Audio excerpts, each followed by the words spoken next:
There is so much injustice going on in the world, and I feel guilty every time I see someone who has something less than I do, is suffering more than I am, and I'm done with it.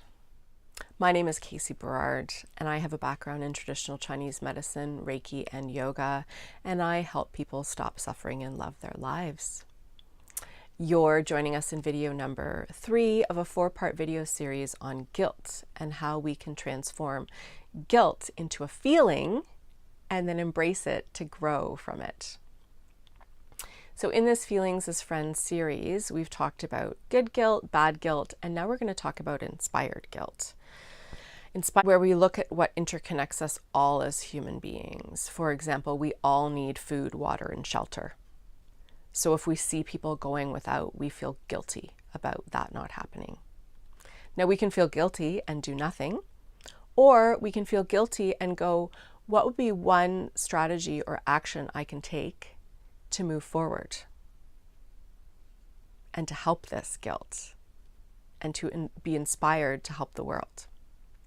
Now, if you missed the first 2 videos, you've missed a little bit about me explaining about what guilt is, how it affects us, so you could go back and watch the first 2 videos. Joining us right now, just know that guilt is about our actions and feeling like we could do more, or that our actions were bad or not good. So, inspired guilt is this bigger picture wanting to help contribute to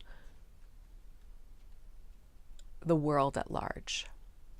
So I have friends, for example, who help with the pipeline activism and really saw the suffering in that area, and they probably wouldn't have said it, but guilt is actually the motivator of that.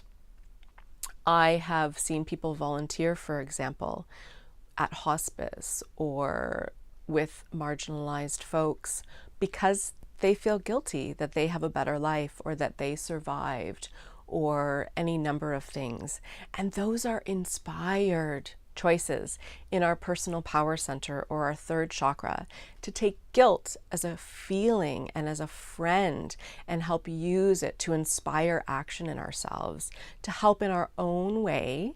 And here's the key, friend, is that you as a beautiful feisty soul have to figure out how much energy you can actually exert from your 3rd chakra at this given time to help do inspired guilt release work. So that's a really important thing to connect with in your heart and in your gut, is how much time and energy can I do for releasing my guilt? Now listen, you cannot transform and change everything in the world. That is just impossible. You have to pick your niche, and you need to decide that it's something close to your heart that connects deeply with your deepest core why of how you want the world to be better. So for example, my inspired guilt stuff tends to be about community-oriented action, people whose whites of their eyes I can see. And what was cool is at some points in our lives, we had Syrian refugees coming to Canada and specifically coming to Guelph. So I loved that because the guilt I felt and the pain I felt around knowing what it would be like, imagining what it would be like to be displaced from your home and to have nothing, inspired me to really look at my home and go, what can I share? How can I give and contribute? And I did that, and it felt empowering instead of deadening inside.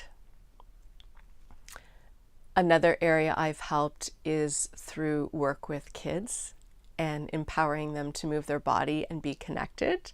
I teach hula hooping enrichment classes that help kids sneakily. It's like my covert ploy to get mindfulness into people without knowing that I'm doing it.